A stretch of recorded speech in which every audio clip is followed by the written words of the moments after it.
Yeah. Okay. And so we got married in the Catholic Church in Meigs County. It's a beautiful old church, just gorgeous. And I had this wonderful long train. We got married on Monday, Labor Day, which who gets married on Monday? But we did. And Dennis came. He had just gotten out of AIT, and he's going to be transferred to Germany. So that aside, we're in this church, and my sister's fixing my train, and part of the ceremony, I'm supposed to walk over to Mother Mary, the statue, and present my bouquet to them. Why? I have no idea. I'm still waiting on that one. And so I go over there and I kneel down. But wait, on the trip over there, my sister's got my train and she pulls it. She accidentally steps on my train so hard that I jerk. I was afraid to look back, thinking, I have no dress back here. Like I'm breezy back here. So anyway, I go over there and I thought I needed to stay there through the length of the song that was being played before I got up. So I stayed over there. My mother, I remember saying to me, like, I thought maybe she was deciding not to get married, not finish, and just going to go into the nun. Like, maybe I changed my mind. But anyway, on the way back, my sister steps on my train again. I get the second jerk. So that was part of the wedding.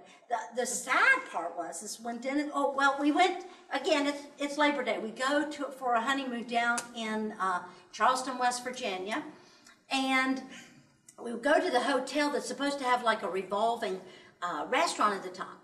It's Labor Day. They don't have anybody up there cooking. So Dennis is all dressed up. I've got this gown on and everything. We go to Long John Silver's. We got cold duck and Long John Silver's. That's what we're having for dinner. But we wake up and the TV's on, like it is right now when we wake up. And the Munich Olympic tragedy is when we wake up. That's what's going on after the honeymoon. Oh. Yeah, wake up to that. That don't be a downer. So, okay. Back to the funny parts. Anyway, like I said, I graduated. I was voted most likely to be the person to make you laugh, and people do appreciate whenever you can keep the party going, and they rely on me heavily for that at all reunions. But in high school, I was a cheerleader, and I was a very good cheerleader. I have to say, I could jump very high, and if I wasn't afraid of breaking something, I could still try to do one of those herkies or Russians or all that stuff. But anyway, I'm not that stupid anymore. So, as part of being a cheerleader back then, it wasn't as much of a sport as it is now, because now it's really gymnastics and sport and all that stuff, although I have that gymnastics side too. And so anyway, we were running across the field, because that's what you do when you need to say hello to the other team. And as I'm holding hands and getting ready for all this, I get swiped by a big old football player. And back then I only weighed maybe 105 pounds, so it was pretty easy to push me over. And he did. He knocked me so hard, I was out for I don't know how long, but all I remember is laying on the ground, waking up, and all these people are standing around me. And as I didn't tell you the other day, but I'll tell you now. The very first thing I did was, even though my skirt was small, I pulled down my skirt because it had flown up. And so I made my mother proud. So anyway, but the part is that because of the way my hair was maintained so that I didn't end up with all this fuzzy hair, it was all over the place. It had been hit so hard that the bobby pins had gone out in Poca, West Virginia. Obviously, they don't let you back into the school to go to the restroom if you need to, and I was a mess. I mean, I just was a literal mess. Hair everywhere, a uniform with grass stained down, and I'm still cheering, and I'm over there, and I'm pretty sure the people thought, my gosh, is that the way they come from Muhammad to the ball games looking like that? I mean, I have been today, there would have either been a YouTube video, I would have been on somebody's cell phone with a picture at least of how bad I looked at that game. But anyway, that was on Facebook. Yeah, I would have been Facebook. That would have been my profile picture. So it was pretty bad. So that was one. Then in high school also I can't play to a camera. Oh, forget the camera. Yeah, I haven't though. I haven't. This is like the church experience thing. So then I ended up doing the Junior Miss pageant, which is not a beauty pageant because I didn't fit in that criteria, because it was scholarship based on scholastics, athletic, talent, and poise, and go figure, poise and personality, and something else. But anyway, actually at that particular thing, not to tout my other parts that I do well, I won Miss Congeniality. All right. I won the most athletic thing, probably. Oh, you did some kind of routine to raindrops keep falling on your head. Oh boy, I remember that. Anyway, then of course I won. So I had to have the same talent that you did there to the state. So I went to Princeton, West Virginia, and so I practiced this gymnastic routine, perfectly timed to the green leaves of summer. Perfectly. Did I stress? Perfectly timed. To where jumps and hits and dismounts and all that stuff were perfectly timed. And you had to send your music ahead to 3 minutes. Yes, 3 minutes. 3 minutes. Or they boot you off. They have one of those things that pull you off of whatever you do if you're over.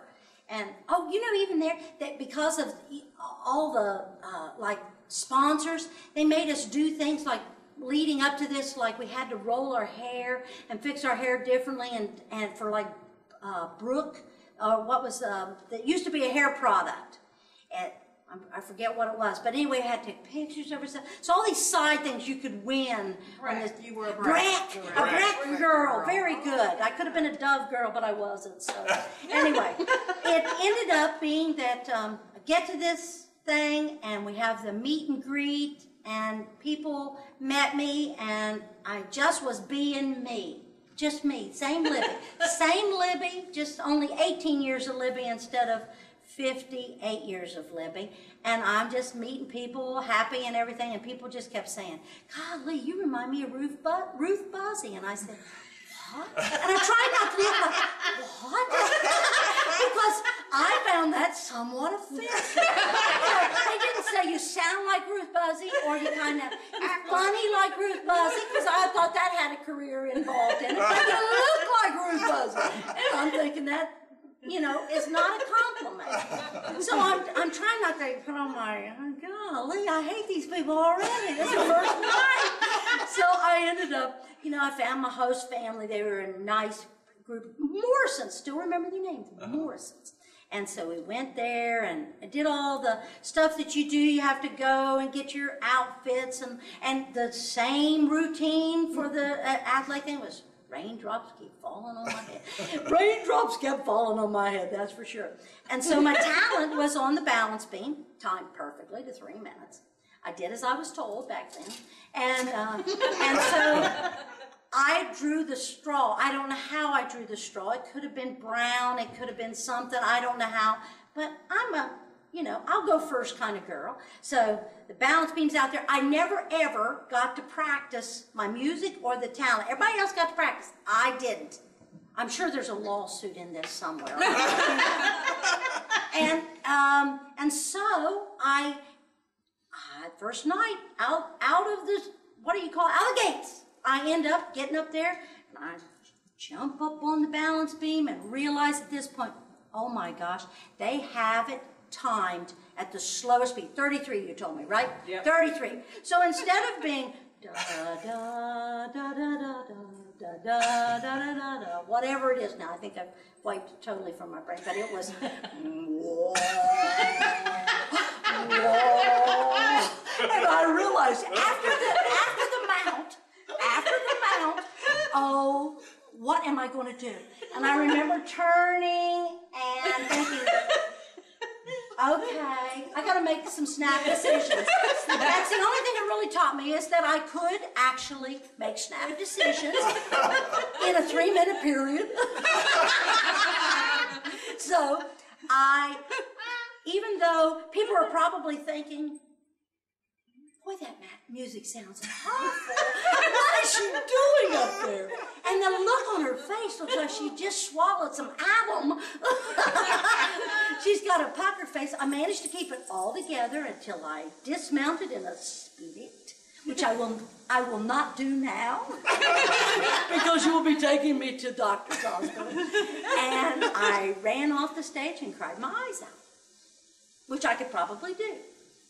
So anyway, they told me I could do it again. I said, no thanks, that's all right. Been there, done that. You're going to think, oh, we're letting the fool do it again. That's why I didn't do it. I thought, okay, she was bad the first time. Do we have to watch this again? So I elected to conclude my junior Miss pageantry at that point. Let's have a good time. So, okay. So then I moved, let's see, I went to college. What happened at college? Didn't it be funny having a college? When was the ski trip?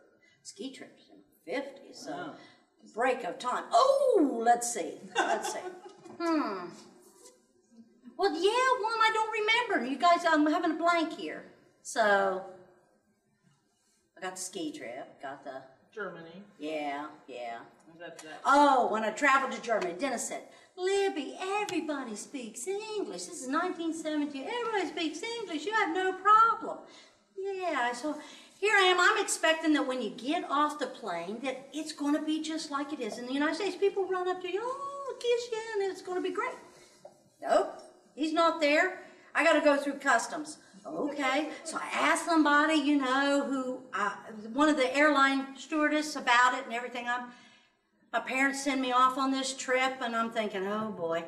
So finally I get to the customs person, and he is not happy with me. I don't know why he's not happy with me, but he's not happy with me.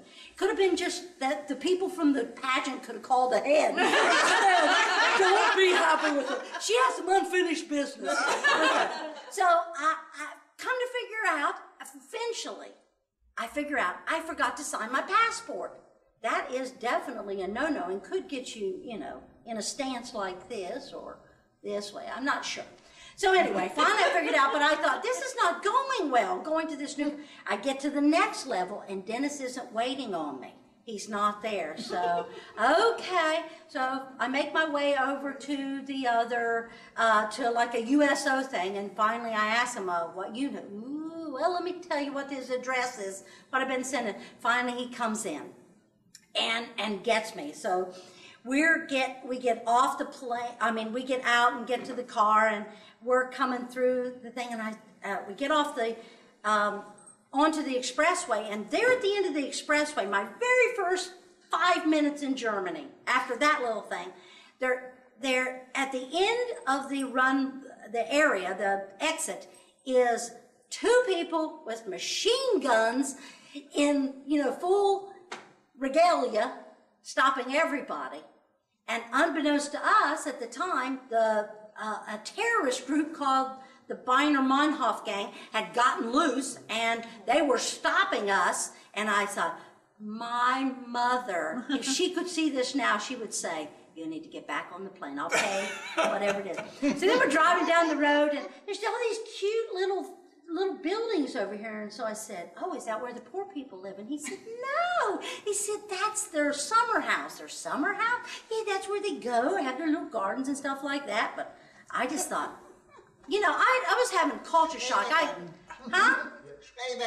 Yeah. I mean, it was just, it was definitely, I didn't leave the house for at least a month by myself because I thought, how do I tell somebody that, oh, okay, where do I live? So every day Dennis would tell me a little bit more German, because the first day I was there, I don't know how they knew, but somebody rang my bell. I go out.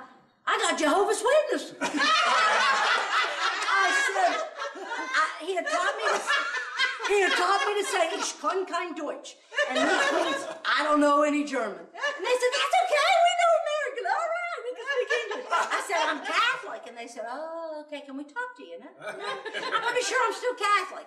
So anyway, he taught me a little German, and then we were having all kinds of problems with our car because we lived on a one-way street, and you go up the street, not down the street, but our car was forever needing to be jump-started. So Dennis would get it started, and I would pop the clutch and take off. And if somebody was coming up the street, which I was going down, which I wasn't supposed to, they'd say, Einbahnstraße, Einbahnstraße, I know! Get the car! So because this battery problem, Dennis taught me how to say, this is the best. this is my German, okay? My Batterie springt nicht an. Let's see. Können Sie mich helfen? Können Sie mich schieben? My Auto springt nicht an. Die Batterie ist kaputt. So I would tell them, can you help me? Can you give me a push? Because I'm pretty sure my battery's gone or dead. But I had one time where they had to help me, and he's saying, do you go right or left? And I'm pointing. So I was frightened to go out because I didn't know whether I could read German. I mean, from the different things I could read. But the minute they started talking to me, I could order 2 beers and a couple of 100 grams of Gelbwurst, which was my favorite. And other than that, I'm in trouble. I loved it. I loved it. It was the most wonderful, priceless experience of my life. But I just really. I didn't do well with the language. My mother's French, and I can probably say a couple of curse words in French, but I don't know how to speak. I know more German. You just heard it than I did. So, I don't know if I've ever told you all this one. Because this funny stuff just keeps happening. Remember, keep going back to that thing. I used to work for the actually war plans.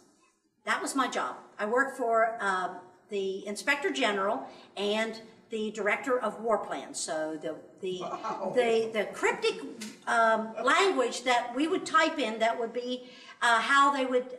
It was the plan to get civilians, military civilians, out of Germany in case there was some kind of attack. So I actually had a higher clearance, which is really scary, than he did.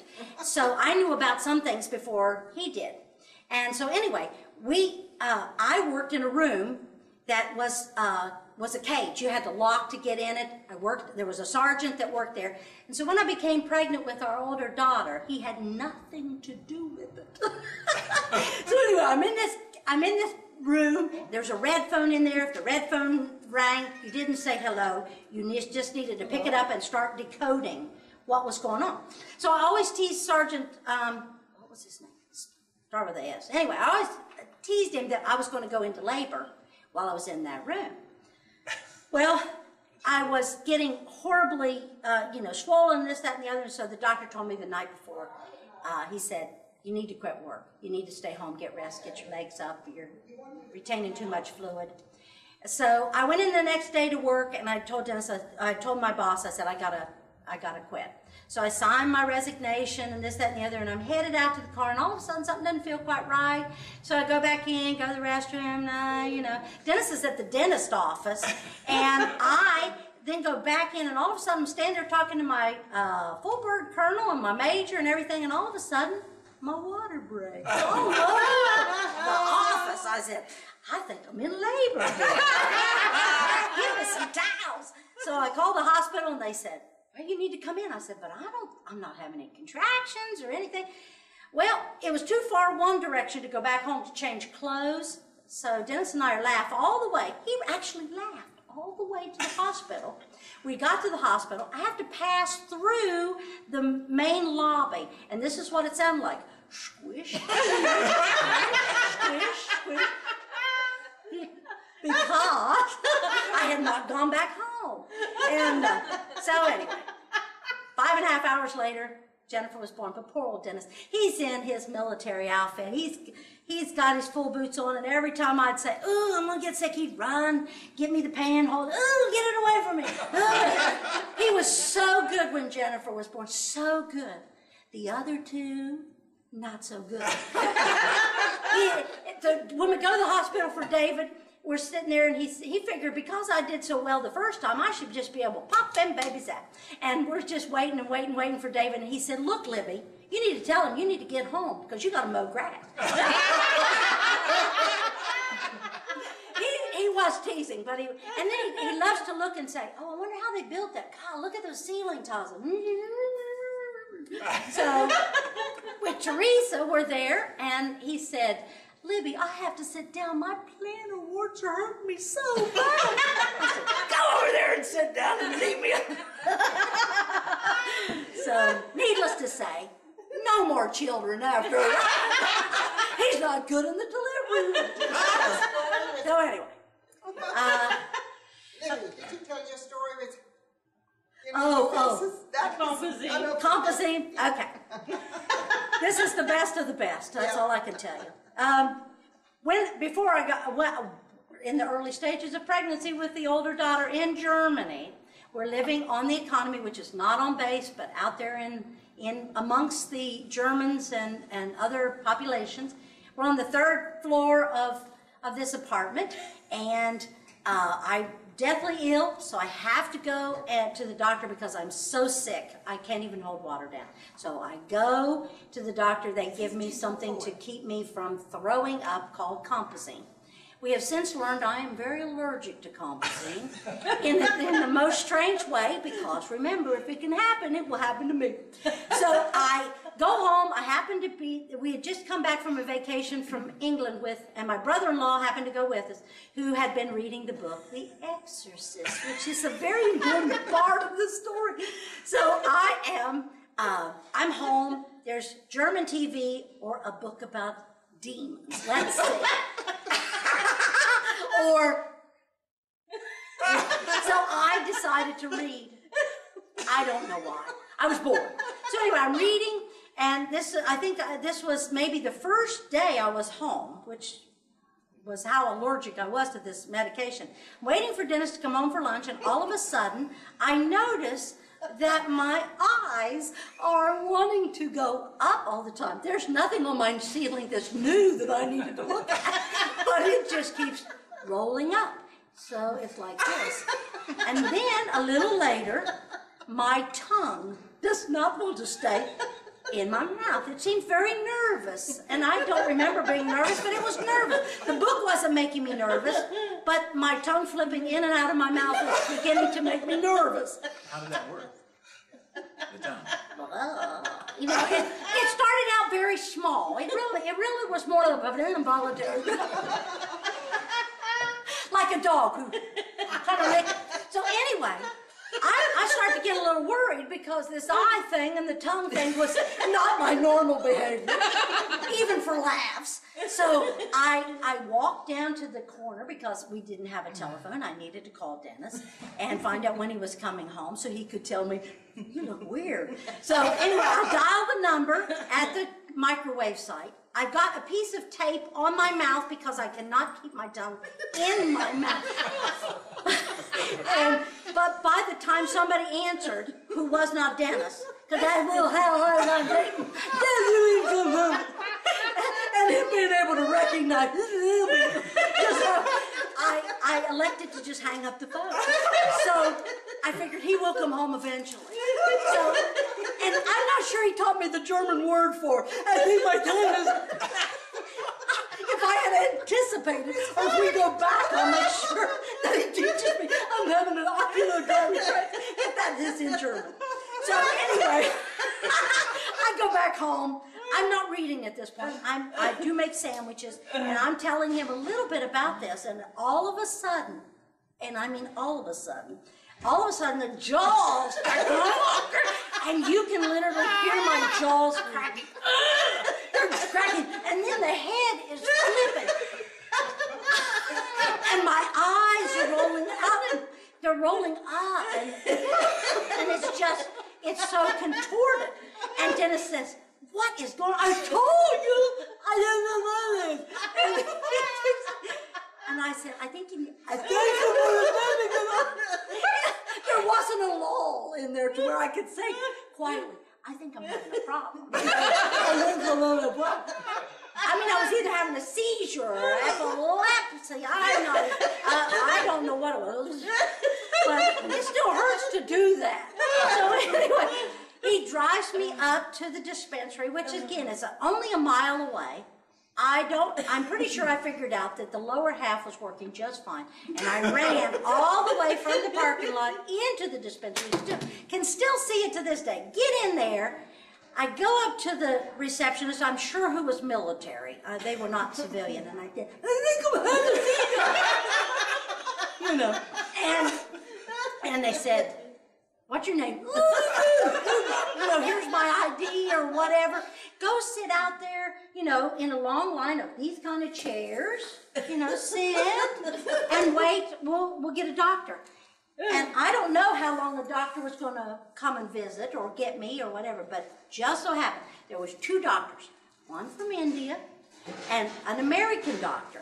And the American doctor who happened to pass by me luckily had seen this kind of thing before, because the other one probably would have hit me with the book that they hit me with later. So anyway, to say snap out of it. So anyway, she said, have you been taking Comazine? Come with me.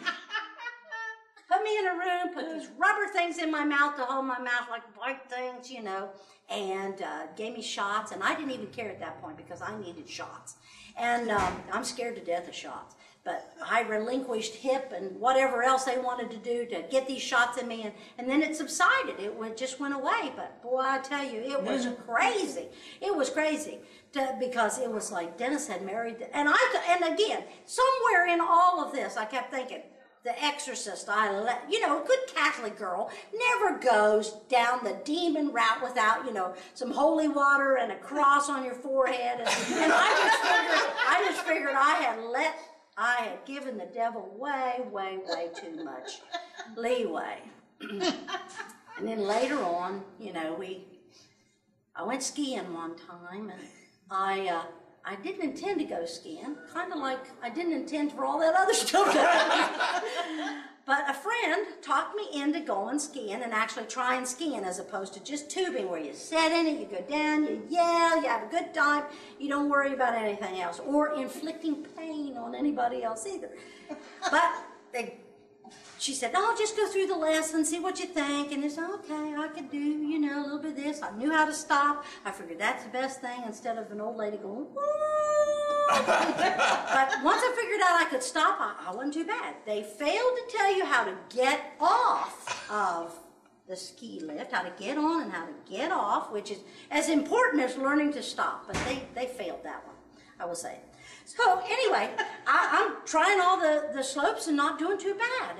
And then we come upon this one that had obviously been sunny during the day and earlier and began to melt, and then it began to freeze.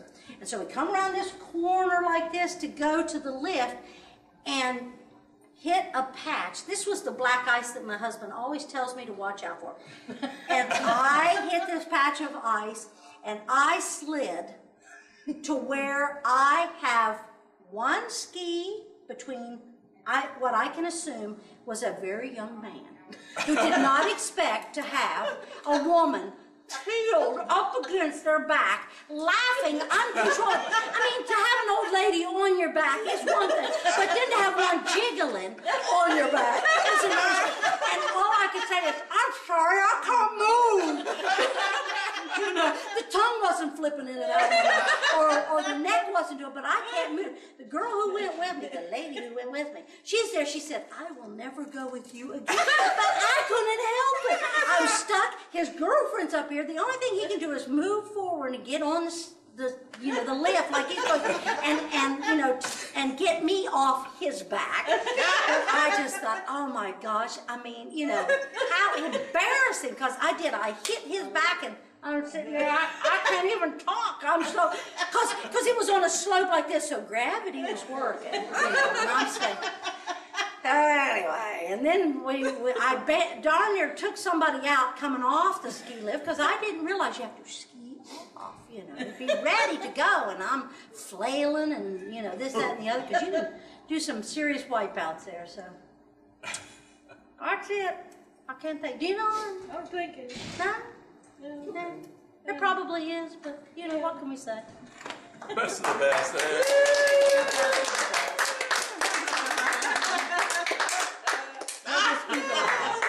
You'll be on YouTube next week. I hope not.